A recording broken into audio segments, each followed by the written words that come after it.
By these oracles we must understand, in general, all the scriptures of the Old Testament, especially as they regarded the Messiah, and in particular the prophecies which predicted his advent.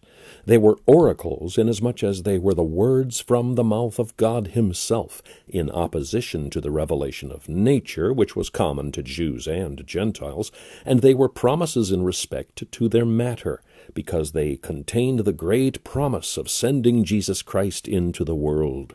God had entrusted these oracles to the Jews, who had been constituted their guardians and depositaries till the time of their fulfillment, when they were to be communicated to all, Isaiah 2:3, and through them possessed the high character of the witnesses of God, Isaiah 43:10, 44:8.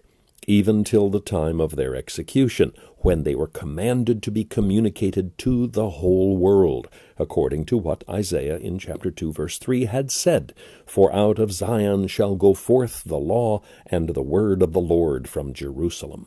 These oracles had not, however, been entrusted to the Jews simply as good things for the benefit of others, but also for their own advantage, that they might themselves make use of them.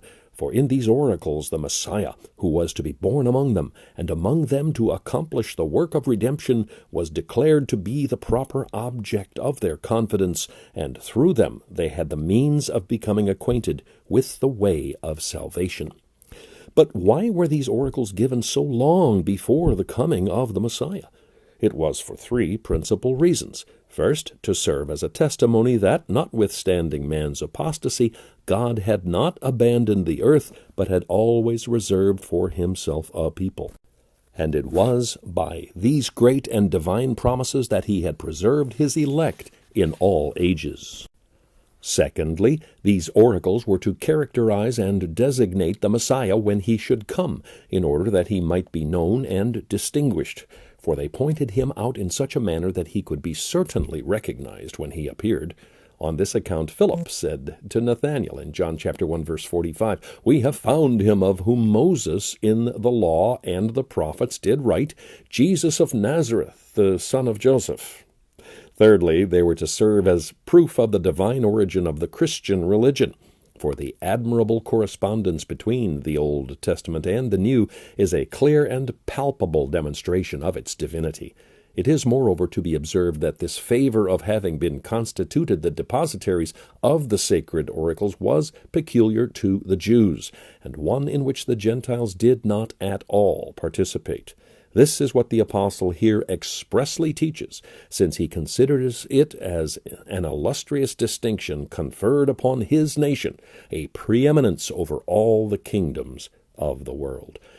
But why, again, does the apostle account the possession of these oracles their greatest advantage? Might not other privileges have been considered as equal or even preferable, such as the glorious miracles which God had wrought for the deliverance of the Israelites, his causing them to pass through the Red Sea in the face of all the pride and power of their haughty oppressor, his guiding them through the sandy desert by a pillar of fire by night and of cloud by day, his causing them to hear his voice out of the fire when he descended in awful majesty upon Sinai, or finally his giving them his law written with his own finger on tables of stone.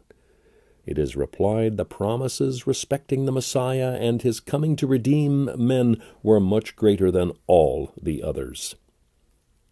Apart from these, all the other advantages would not only have been useless, but fatal to the Jews.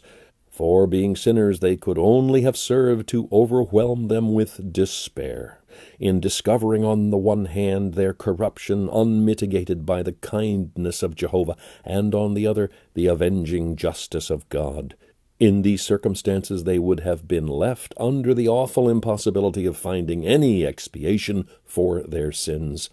If then God had not added the promises concerning the Messiah, all the rest would have been death to them, and therefore the oracles which contained these promises were the first and chief of their privileges.